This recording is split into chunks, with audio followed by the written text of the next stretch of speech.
Today I want to talk about the idea that the type of carb you eat actually matters.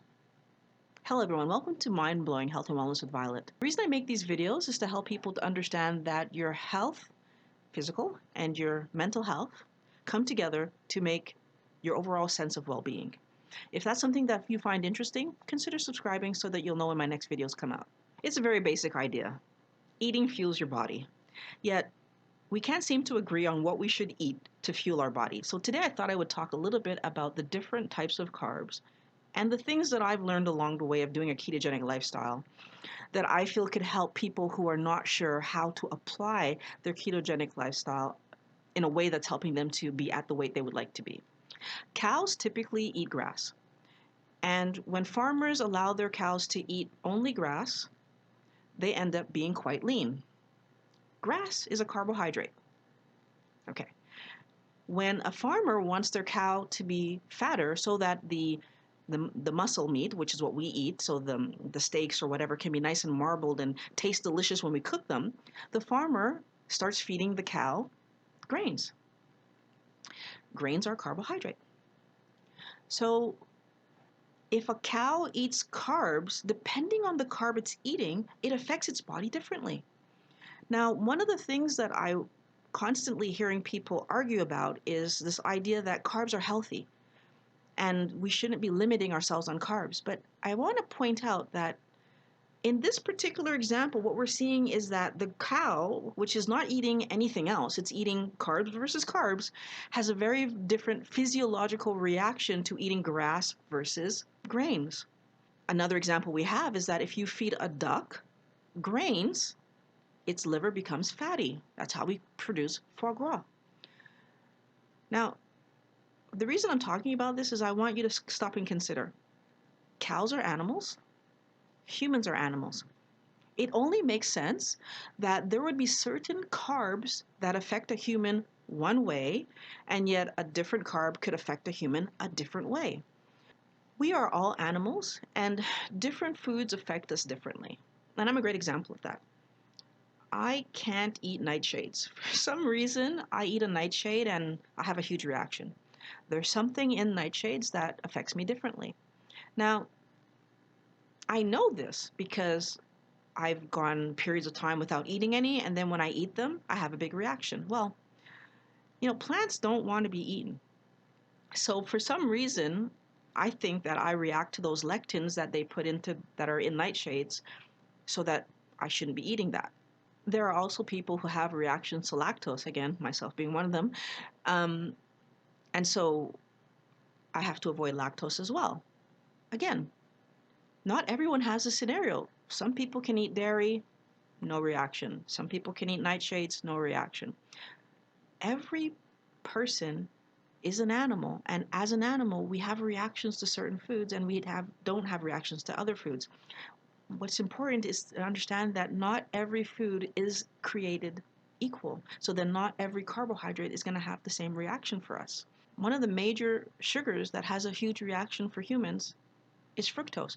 And every human has a reaction, the same reaction to fructose that we're not aware that we're having. So let's talk about that reaction. You see, unlike those other things I named a few minutes ago where some people react and some people don't, everyone only metabolizes fructose in their liver. That's a huge important detail that is often overlooked when people are talking about the carb versus low calorie situation. Because if I only focus on bringing my calories down, and I'm not at all focused on whether or not I'm allowing myself to eat carbs, then I'm not even going to be focusing on what kind of carbs I'm ingesting. Why it's important that our liver is the only part of our body that metabolizes fructose is, see, let's say, for example, I did eat a fruit, which I wouldn't do, but let's say I did. I eat an apple. Half of that apple is fructose and half of that apple is glucose. That means that when I eat the apple, my whole body is able to metabolize the glucose, but only my liver is metabolizing the fructose. We are not aware that this is happening, but every time that our liver is metabolizing fructose, it's taking it, it's breaking it down, and it's storing it as fat in the liver. Now, the liver is not a place that should be collecting fat. And unfortunately, there are a lot of people who end up with fatty liver disease from two sources, that the most prominent being two sources. It's not the only reason, I'm sure, but the most is alcohol, because alcohol, again, only metabolized in the liver, turned into fat, and then fructose, only metabolized in the liver, turned into fat.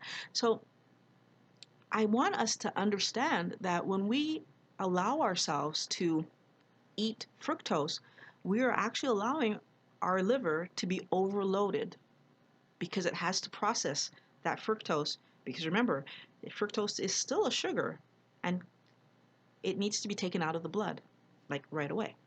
So what's frustrating is that the liver will try to, ship out the fat to our cells. And it will also try to ship out the fat, and it will store some. And eventually, when it can't store anymore and it can't ship out anymore, the liver will try to ship it off to the pancreas. And when that can't store anymore, then we end up with diabetes. And it's a very frustrating situation because now we have to take a medication to force our body to store the fat that it needs to store. But remember, we've already overloaded our liver and our pancreas and our body cells. So we're actually now, it's like we're blowing a balloon up, and we know we're blowing it up past the point of which it's going to burst. But we have to keep blowing it up because we have to get the sugar out of our blood and into something, right, for safe storage. So in the news, we've been made aware that high fructose corn syrup is very dangerous. It contributes to fatty liver disease.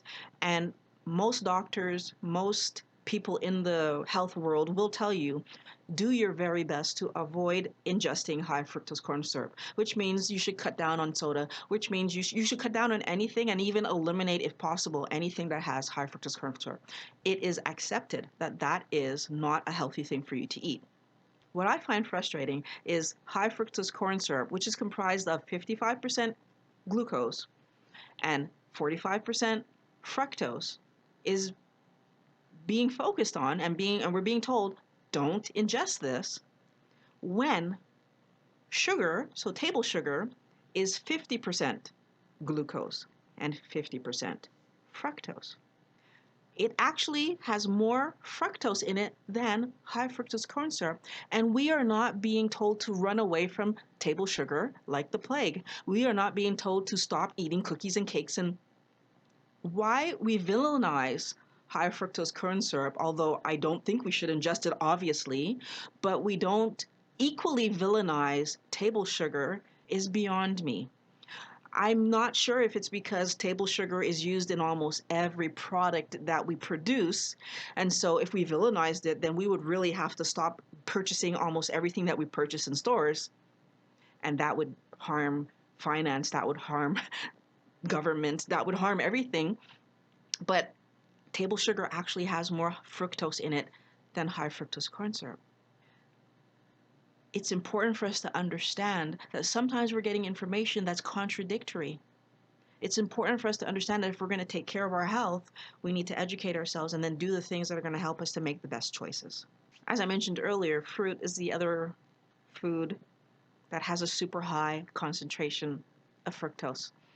And interestingly, most fruits that we eat today have been genetically engineered to be sweeter to encourage us to eat them, unfortunately then decreasing the value of the actual food. So yes, fructose in a fruit is about half of the fruit being fructose, except when you get to those better glycemic fruits like the berries. They have a bit less sugar in them. I'm encouraging you. You need to take your decisions about how much fruit you're going to allow into your life.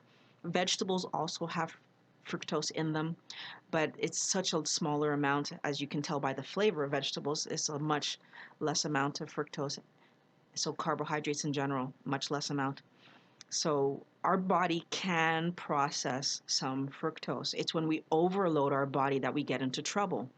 If we're having vegetables and we're not eating fruit and we're not eating excess sugars, processed sugars, then our liver is more than able to process the carbs that we're eating and excrete what we need to excrete and be healthy.